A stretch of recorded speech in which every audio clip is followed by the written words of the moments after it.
26 dhjetor. Ajo që po ndodh në sallën e parlamentit shqiptar tregojnë qartë që çifti kryeministror shqiptar po i ngjason gjithmonë më shumë Ceaușescu. Nuk duan të largohen në mënyrë demokratike dhe kanë nxjerrë sahan lëpirës të cilët flasin nëpër ekrane, duke thënë që është romantike të kesh një qeveri që nuk vjedh në Shqipëri. Dhe Rama fiton përsëri, Rama shkon në burg. Sepse gjithë përgjimet e ish pastruesës së Athinës, Mataharit të Athinës, shkojnë drejt Surrelit. Përgjimet e kapura nga krimi, të cilët merrnin pjesë të mëdha të vjedhjes, por çdo shqiptar e di që në vjedhjen shtetërore maja e piramidës është Rama. Natyrisht që ja kam thënë disa herë që këtu, edhe pse departamenti amerikan i shtetit është me mec dhe i heshtër, jo vetëm për ne, po përthuajse të gjithë Evropën dhe Ballkanin, fakti që SPAK po shkon drejt Surrelit, duket qartë që Washingtoni kërkon ekzekutimin e personit i cili pati guximin tallë dhe me donin e madh, dhe është kthyer në një vegël të salloneve luksose të vjedhshme të BE-s. Shqipëria nuk është në këtë nivel që të tallen. Erdogan, një diktator tjetër autoritar, i paskërkish falur një Airbus Ramës. Ja ka falur dhuratë personale, sepse dhurata deri në $50 në Shqipëri. Apo është thjesht një pazar tjetër i radhës. Turqia eksporton rreth $800 milion në Shqipëri. Importon rreth 40 milion. Importon krom, lëndë para të lira, dhe u shef përsëri shqiptar për një deficit i madh. Turqia është eksportuesi i dytë më i madh në Shqipëri mbas Italisë. Rama si duket vetja njeri lider i madh, nuk është një bufon mediokër, i cili mbas 90-s nuk tregon dot një çek për një punë që ka kryer në sektorin privat. E dinë të gjithë në çfarë gjendje ka qenë në Francë. Kur ish kryetari i partisë, ti thotë gjeta me thonë pa për herë duke shitur ikonat e vjedhur. Një tjetër fakt për të hapur një dosje tjetër në SPAK. Dje ka diu Sajmiri kishte vënë një post ku kujtonte marrëdhëniet e Maos, timonierit madh me Hoxhën, mbas hapjes kinës takimit me Nixonin, pati një qef mbetje të madhe nga Hoxha, dhe Macedoni ka dhe frazën lakonike kine madhe, politike madhe, Shqipëria vogël, politike vogël. Aty është Edi Rama. Lidhur me urdhrin, më thonjë ndaj rrugës që të raportoj për Ballkanin në mars, urdhri është që të ngrijmë të gjitha fondet, ndihmat për këtë zonë dhe të mos ketë më ndihma përsa i përket ndërtimit të institucioneve demokratike, pra NGO-ve, kanë qenë rreth 144 milion ose 149 milion dollar mbas lobinjeve të Sorosit për gratë e Ramës. I ka futur sa lëtyra dhe deputete. Këto nuk do të ketë më. Dhe politika amerikane do të jetë transakcioniste, pra interes financiar, ka interes Amerika, do të nikojë jo. Pra, nuk do të jetë më ajo Amerikë që ka qenë më parë si simbol i demokracisë, i zgjedhjeve të lira. Fatmirësisht nuk do të kemi ambasada në përbot, pra dhe në Ballkan, që do të mbajnë nga një muaj flamurin e madh të LGBT-ve, nuk do të kemi parada mode siç dikur nga Yuri Kim për LGBT, transgender. Pra, kjo është platforma e magës që kërkohet dhe presidenti Trump, i cili ka probleme se po humbet pjesë të magës, sepse nuk ka qenë i suksesshëm, si thot shumica amerikane, përsa i përket ekonomisë, edhe pse shifrat kanë filluar të tregojnë që pra në qoftë se rritja ekonomike është e saktë shifra që është dhe në 4,6% në këtë semestër, tregon që ekonomia do të ecë dhe premtimi i 9 trilion dollar investime nga të huajt në qoftë se do të kryhet realisht, përsëri ekonomia do të marrë një rritje. Për sa i përket inflacionit, është thuajse e njëjtë nga dita kur Trump ka ardhur në zyrë, pra është kontrolluar, nuk është rritur inflacioni, sepse në kohën e Biden inflacioni pat shkuar deri 22%, por japën e fundit shkoi 3%. Natyrisht çmenduria filloi që me shpenzimet e Covidit që nga zoti Trump. Por problemi është se Trump i ka shtuar për 10 muaj edhe 3 trilion dollar uas kombëtar. Edhe pse ka shkurtuar 250.000 vet nga administrata, shpenzimet për administratën janë rritur me shifrat konsiderueshme. Pra burokracia, Senati, Kongresi është vështirë që të shkunden. Ai deep state funksionon. Në lidhje me Shqipërinë duhet ta falenderojmë deep state sepse duket qasja spak, po vazhdon me forcë. Dihet që mbështetet nga amerikanët, ndosjet mëdha, sipas stilit e FBI, dhe janë disa dhjetra zyrtarë amerikanë të FBI që bashkëpunojnë, drejtojnë spakun me atë që quhet follow the money. Dhe Rama, i cili është pronar i madh në thuajse të gjitha korporatat e mëdha shqiptare të oligarkëve me aksione të fshehura, ka kohë që brethnë për vendet arabe me shpresën se do të pastrojë me dhëndrin e Trump, Kushner. Aty është gjithë shpresa e tij. Kërkon që ta shty heqjen e imunitetit Ballukut deri në 22 janar, pret gjykatën kushtetuese të cilën e ka të blerë, por pret edhe një vizitë imagjinare në Amerikë. A mund vi Rama në Amerikë në janar ose në shkurt? Në shkurt është mëngjesi lutjeve. Është një ftesë e thjeshtë kush e takon. Dhe a do të ndalonte FBI përsëri edhe këtë radhë me mandat, jo si herën e parë me dëshirë, dosja me Ganigel është një kërcënim i madh. Nga informacionet që kam, do të shtojnë vitet e burgut. Dhe pa dalë në gjyq. Por ideja që mund të ridalë në gjyq, dhe Rama mund të jetë si dëshmimtar, kjo e frikson Rama.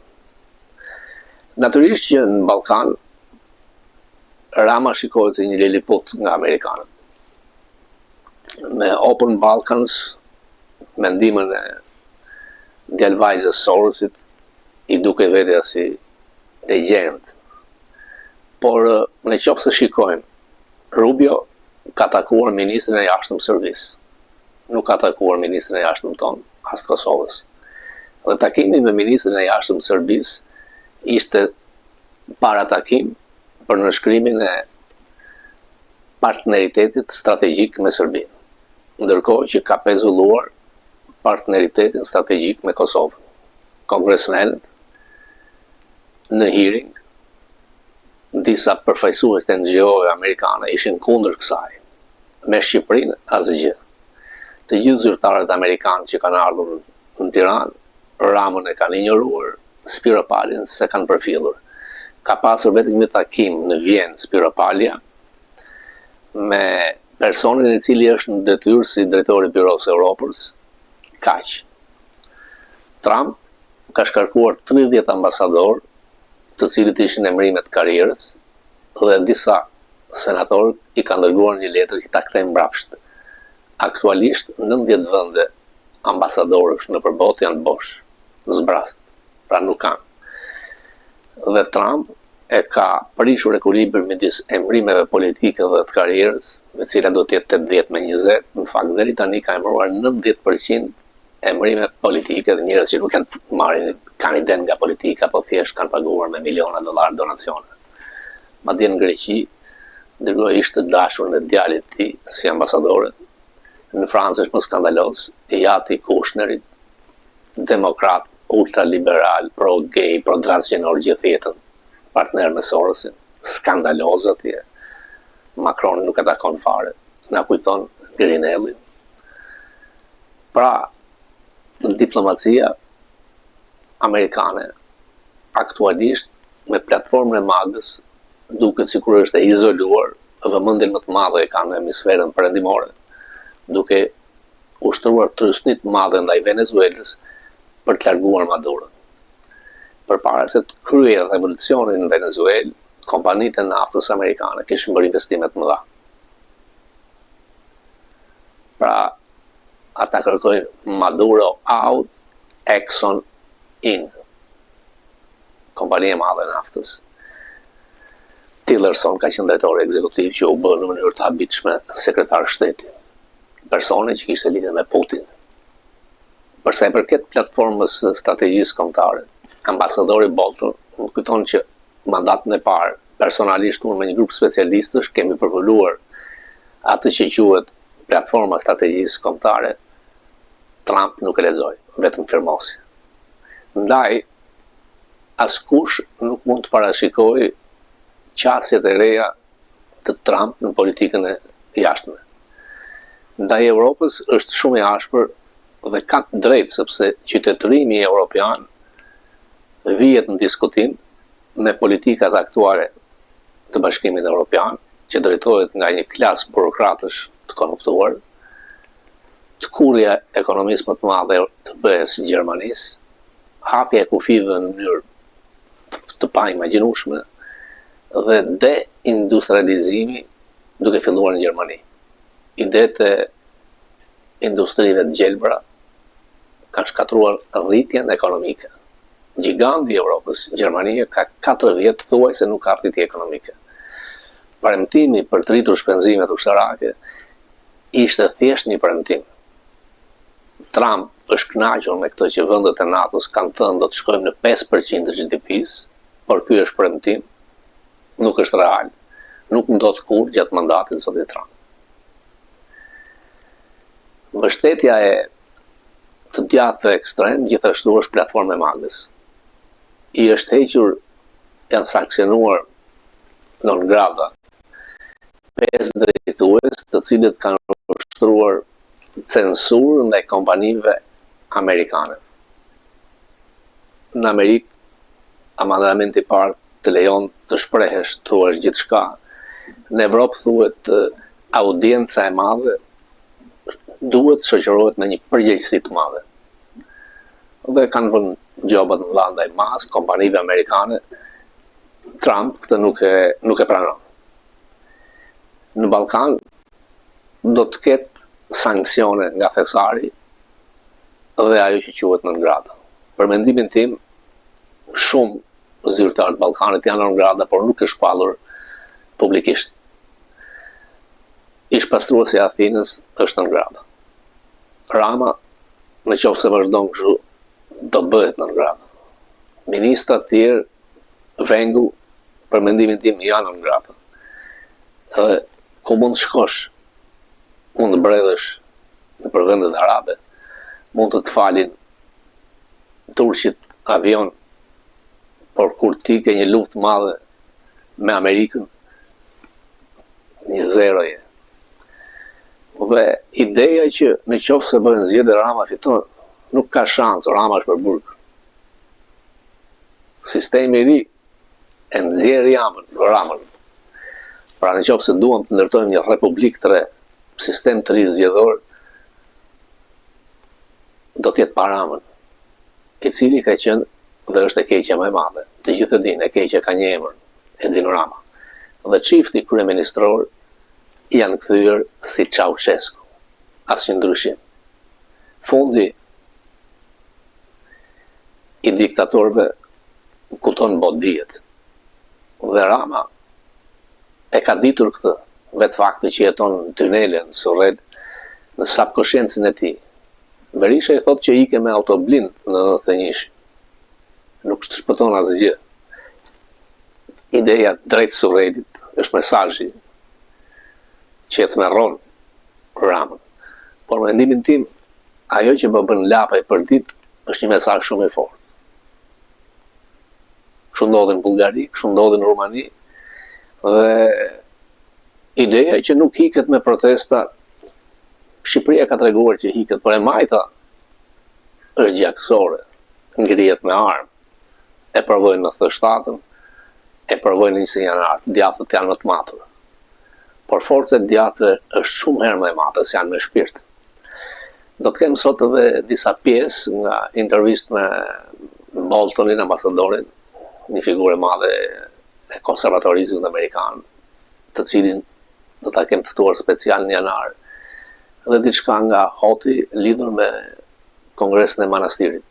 Ju falenderoj.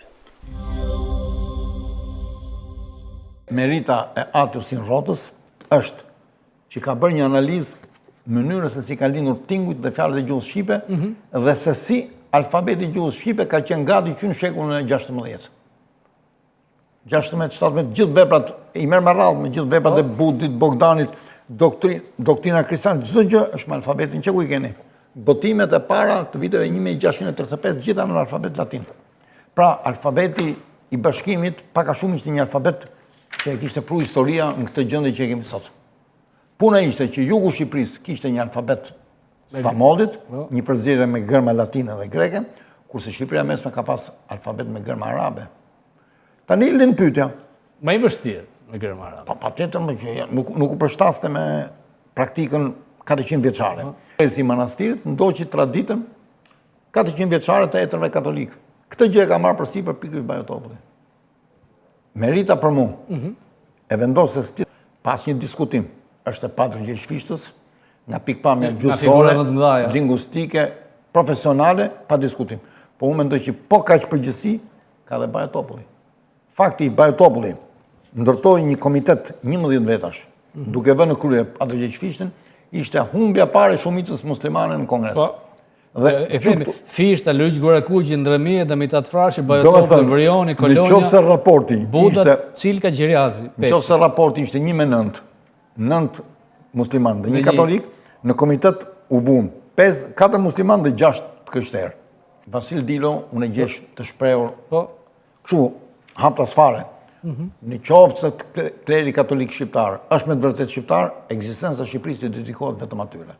Kjo është shkruajtur me kjo. Ndjenja e Adeu. Puna është, siç e kuptoj unë për shembull, për këtë punë punon 400 vjet klerikët katolik, që hapën shkolla për ruajtën shqipe. Shpikën letërsinë, ata e shpikën letërsinë shqipe.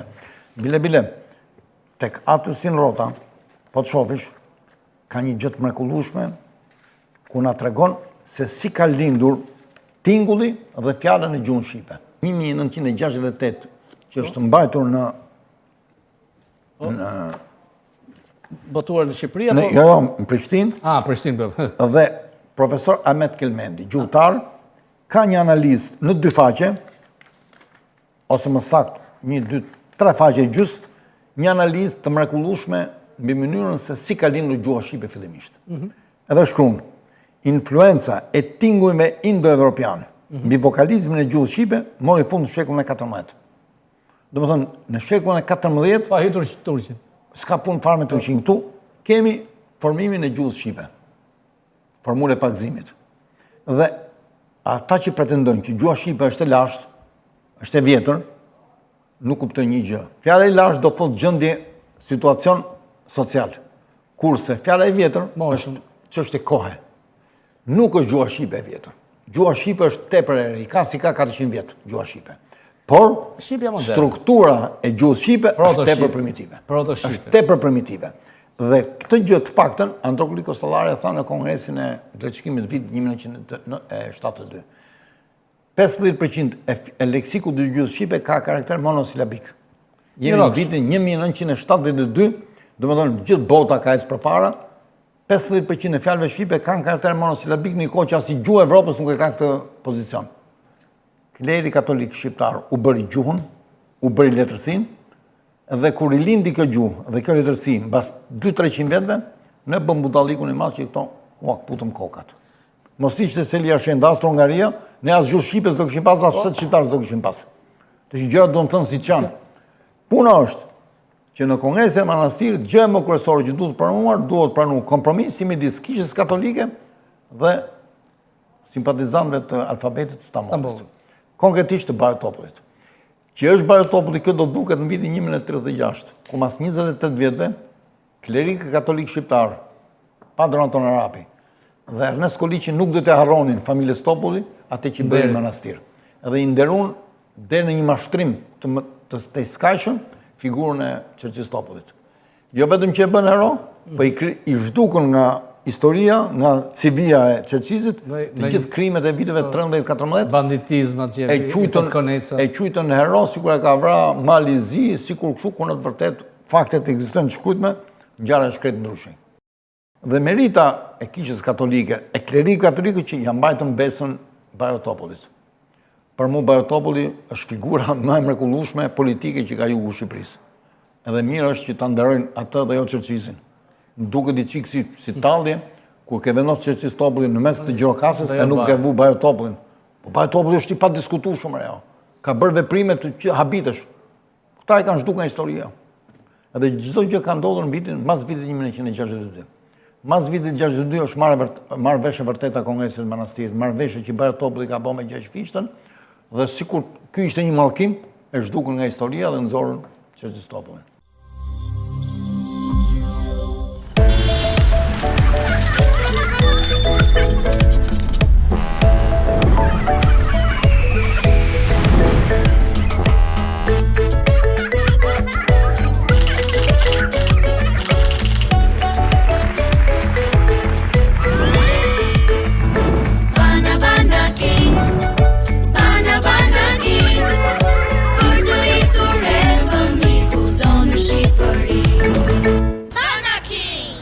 Kudo në Shqipëri.